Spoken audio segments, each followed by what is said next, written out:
Welcome back to the fourth and final session of the day of the WION Global Summit in Dubai. We talked about the global pandemic world order, about the global pandemic state of the economy. And when we talk about the economy, of course, the issue of digitalization can never be far away. Quite on the contrary. I think this panel in and of itself is so evident how important, how relevant, how indispensable the digital element has become, evident by the fact that I'm joined by two gentlemen on stage and three virtually. Under normal circumstances, I would say we would have a full stage here. As is, these are the times that we live in. And Kaimar Karu, interestingly enough, Estonia is a relatively small country, but it has been a leading nation when it comes to digitalization, even way before the pandemic. Clearly, you knew something that most other countries did not. You must feel quite validated at this particular point. We have heard quite a few interesting stories today. So let me tell you a story which might sound like a fantasy as well, but is actually true. So when it comes to Estonia, as you said, we are a very small nation, 1.3 million people. But we are at the top for education. So for PISA tests, #1 in Europe, #1 in the Western world, and at the top of the world, just behind wonderful Singapore and then various versions of China.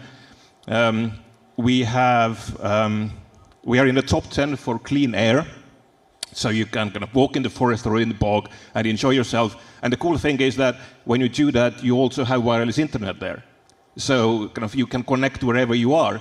And lots of people in Estonia, they have family homes in the countryside as well. So we try to be one with the nature as well, so not just technology. And kind of this.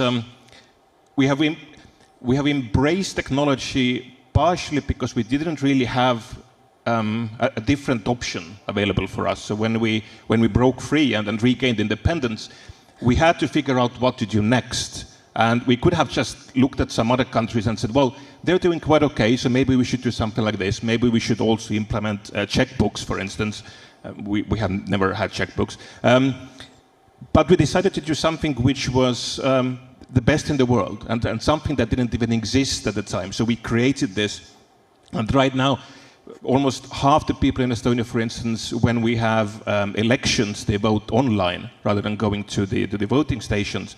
And we have embraced this, and partially or to a large extent, the success behind this is visibility and openness. So the government is not disconnected from its citizens. The leaders are not disconnected from the citizens. There's a lot of trust and there's a lot of transparency. So with all the electronic systems or the digital systems that we have, it's all transparent. The data is shared between different government offices. We try to not ask the same information again and again and again because it already exists somewhere.